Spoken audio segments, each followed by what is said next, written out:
the same risk of disease, may not be exactly the same, there may be other factors playing, but should be consistent of results, should be some biological plausibility.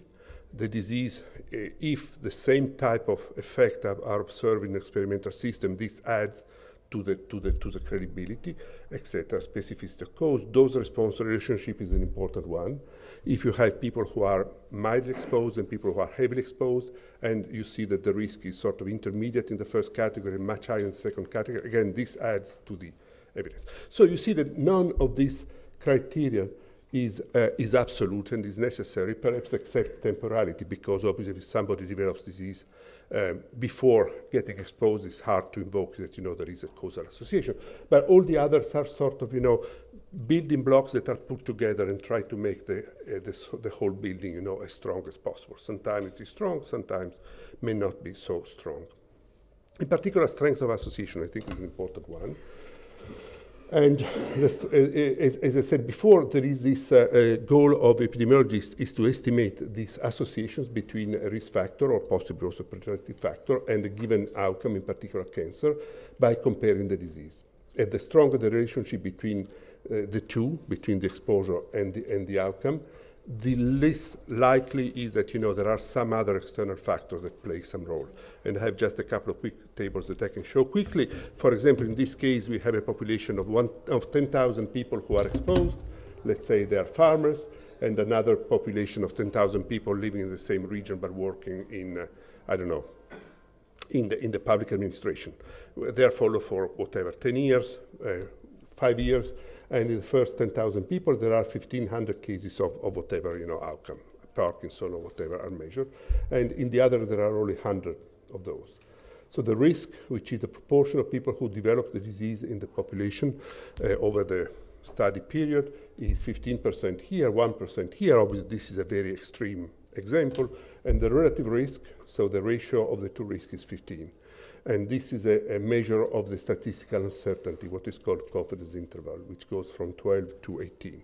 So in this case, the exposed people have 15 times higher risk to develop the disease, strongly significant because this lower level is above 1. So it adds strong evidence. Maybe still that, the people exposed to whatever factor, the exposed group were particularly different from the unexposed, but 15 times different is something big.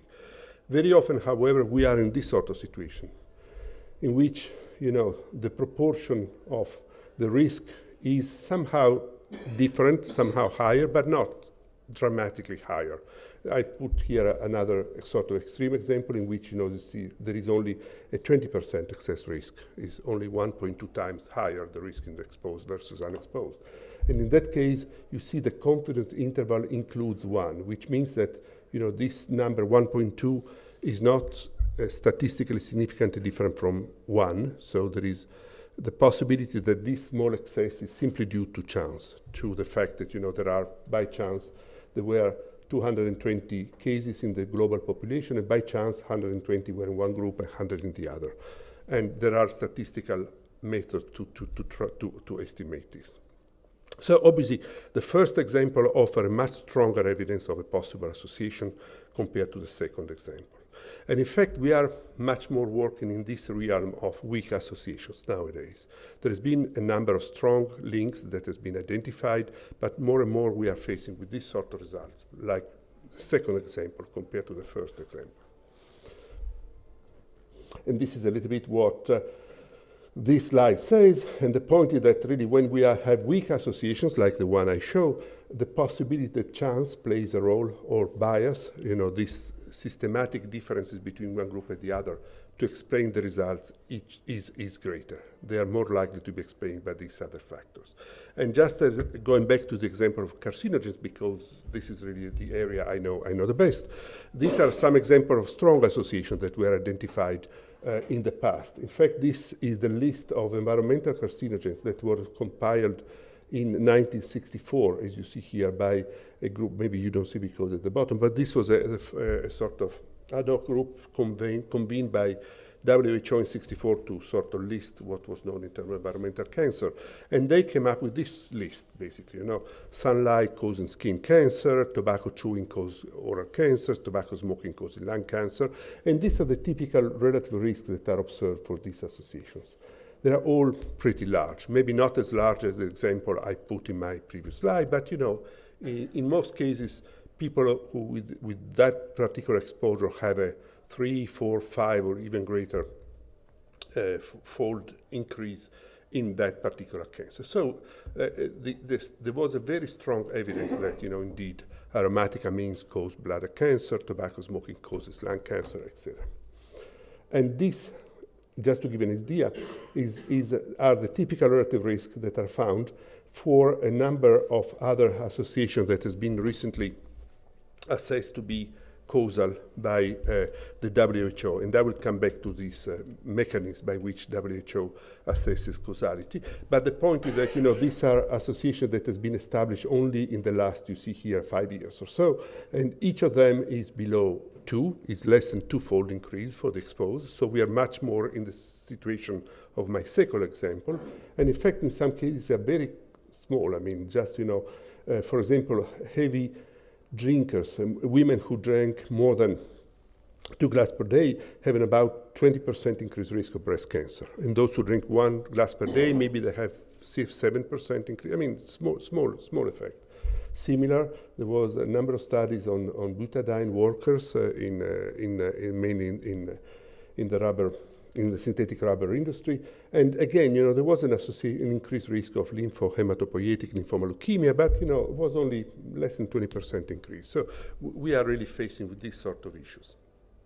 And when we talk about weak associations, the real problem is that many of these associations may end up to be false positive. I mean, there can be an association which is reported at the beginning as to be positive, so to show some increase, but then as evidence accumulates, this sort of disappears. The examples I showed before are they were able to survive this false positive issue, but many others don't. In a way, false positive results are inherent in biomedical research, especially because people try to look for risk factors and they found something out there. The point is how to interpret, what to do with this. And this goes a little bit more into the detail, but for a given study, for a specific study, like chlordecone and prostate cancer in Guadeloupe, just to make an example that was cited by Mr. Bousquet, the probability that such a study comes up with a positive association depends on the prior probability that indeed there is an association, obviously. If the association is there, it's obviously more likely to find it. But it depends also on the statistical power of the study. Smaller studies, which means small studies are more likely to have results jumping up and down, very far from the truth, just for statistical variability. So if it may go up well beyond, the true value, and this can be reported as a significant association. And then the level of statistical significance that we set. Anyway, but that basically repeats the same thing about small study. I don't think we need to go into this. Now, the point is, a chance, as I said, statistical variability, hazard, random effects, are a major generator of false positive results. However, and that's relatively easy to deal with, because you say, well, that's not a big deal. I mean, just to repeat the study. You do the same study in another population. This time, by chance, the result will go the other direction. To have 2 very strong positive associations just by chance is very unlikely. And if there are 2, we do the 3rd study, and But in fact, the real problem, I think, is bias. As it says here, false positive results generated just by chance are usually not replicated in subsequent association, because maybe you have 1% probability to get that strong result by chance, and just by chance you get it in study A, but to get it again in study B means that it's 1 in 10,000 chances, which becomes very unlikely. However, bias may operate in similar fashion in different studies of populations, thus providing some sort of suggestion of consistency of result across populations. For example, if people exposed to a certain agent, say chlordecone, have some other habit, like having a different diet or having a different lifestyle, having a different level of physical activity, BMI, which modify the risk of cancer. This may indeed be the case in different populations, in different settings, so providing similar patterns.